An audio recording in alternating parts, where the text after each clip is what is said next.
Hey now, Mike Shamon here. I want to talk to you guys today about the Shutterstock contributor earnings payment change that they did just today, actually. I got this email this morning. Hey, Michael, in the coming week, Shutterstock will be updating the earnings schedule, the earnings structure that determines how much you get paid. So I didn't get much.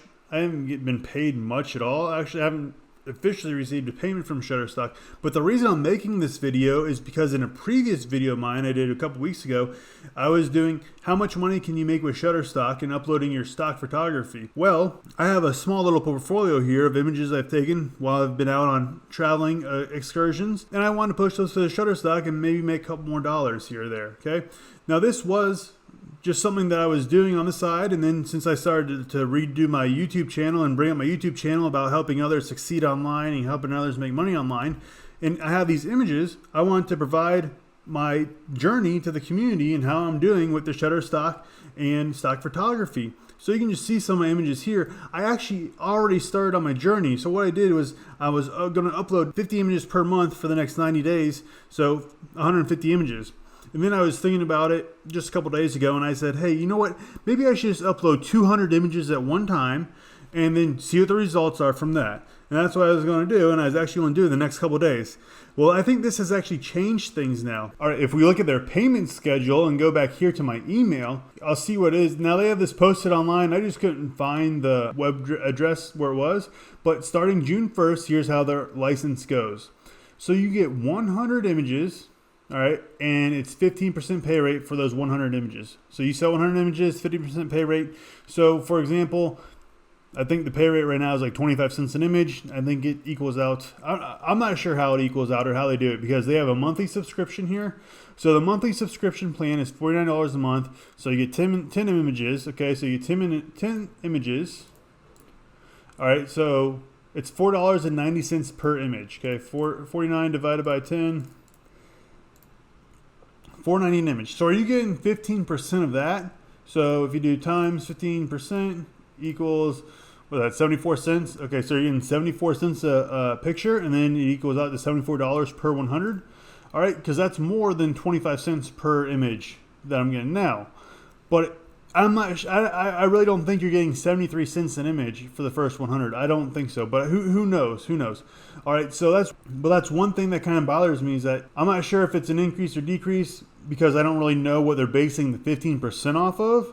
If it's the monthly rate of $49 or is it the $4.90 rate? So I don't know what they're basing that off. If you know what they're basing that off, go ahead and let me know in the comments on how they get the total amount per image when it's a subscription plan. But now here's the levels here, and these are for images. The videos are similar, I think, and the videos are really getting hit hard because they're going from 30% to 15%, which is absolutely amazing for the tier level there. And just like you have to sell like 500 videos to get back to the 30% level, which is amazing, and it's just like unfathomable almost. And then come to find out that all contributors reset to level 1 for both images and videos every year on January 1st? Are you kidding me? Yeah, you're kidding me, right? So you need to sell 25,000 images a year to get to the 40% level? Like, I'm sure there's people selling a lot of stock images, but I mean, from what I've seen on YouTube and gone through some of these videos on some of these other people who are really doing stock photography as a profession, like 25,000, you need to sell 25,000 images for 40% commission. Are you kidding me? Like that just, I mean, geez. Look at this. Look at level 5. Look at level 1, 2, 3, and 4. Oh, they're all fine. They're all fine. And then level 5 is, look at the disparity in this. Just like, what are you trying to pull with that disparity there? I don't know. It's kind of frustrating.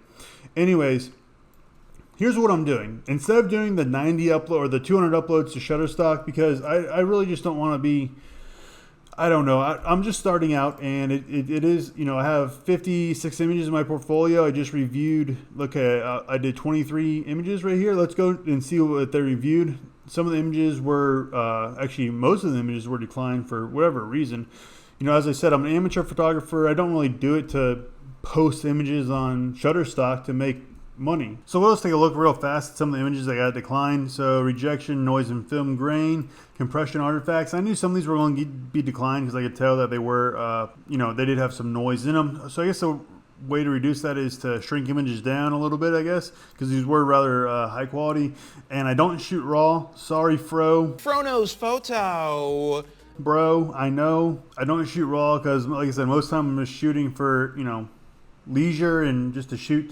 If I went out to shoot something, like for a shoot, I would shoot raw then at that time. But if I'm just messing around, with my family and stuff, I'm just going to be taking pictures like this. So you can see some of these got declined for trademark. But part of the reason I'm showing you this is because, it takes time to do this stuff, to enter the information in for all these images, to enter the dates, the locations, the descriptions, the title tags. It just takes a long time to do some of those things. So it's not worth 15 cents or whatever their payment requirements are, and then for that to be reset at the beginning of every year is just like that's just like a dagger in the stomach. Reset at the beginning of every year, like, come on now, like that's just like, so imagine on December 31st you're selling an image and you're getting 40% commission, and then come January 1st you sell that same image and you're getting 15%. That just is not right. That's not right. You're making them all this money with the first 25,000 images you sell, and their thanks to you is to put you back down to zero at the beginning of the year. I just don't like that. That's kind of, it's bad business practice for me for affiliate marketing and stuff. I mean, just like, imagine you're at your job and you work all the way up to your raise, and then come next year at January 1st, you go right back down to your $15 an hour and from your $100 an hour job, that just doesn't sit right with me. So what I'm going to be doing is I'm going to be going to other stock image places that have better pricing structures. So Pond 5, I was looking over Pond 5, so a stock photography place right here. I haven't used it before, but apparently they are, I've heard good things about them, and I guess they're a little more imagery based or videography based. So I might check them out for stock photography because I have heard good things. But I was looking through this and it looks like they will set the price for you, or you can set the price on your own, which is pretty cool. And that's something unique that Shutterstock doesn't allow you to do. If you want to set the price on your own, I would just let them set it for me, because I don't, what's the picture of an eagle? Is it $1,000? Is it $100? Is it $5? So I don't, and who's to say that two eagle pictures are different? What makes that one eagle picture, what makes this a $10 photo and that a $20 photo or whatever? So I would just let them set the prices.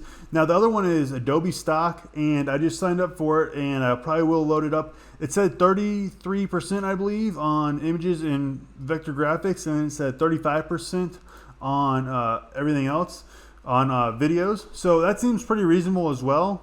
And it's just a set price for one thing, and that makes it easy and simple to understand. So I'm going to be looking into those, and instead of putting my 200 images or doing my challenge for Shutterstock, I think I'm going to move that, and I'm going to see the results of uploading to Pond 5 and maybe Adobe Shutterstock. Maybe I'll upload to both. I don't know. I'll upload to one or the other or both, and we'll see what the results are from uploading to those venues. So I hope you guys got some value out of this about the Shutterstock contributor agreement and kind of what it is. And it's not even that it's like a, it's this pay structure, but it's this resets at the beginning of every year. I've already explained myself. Guys, if you want to go ahead and check out my first video for Shutterstock and how much you can make with Shutterstock, go ahead and check that out. And then check out my other videos. I'm sure you guys will find some value in them and some golden nuggets. So I will see y'all on the other side.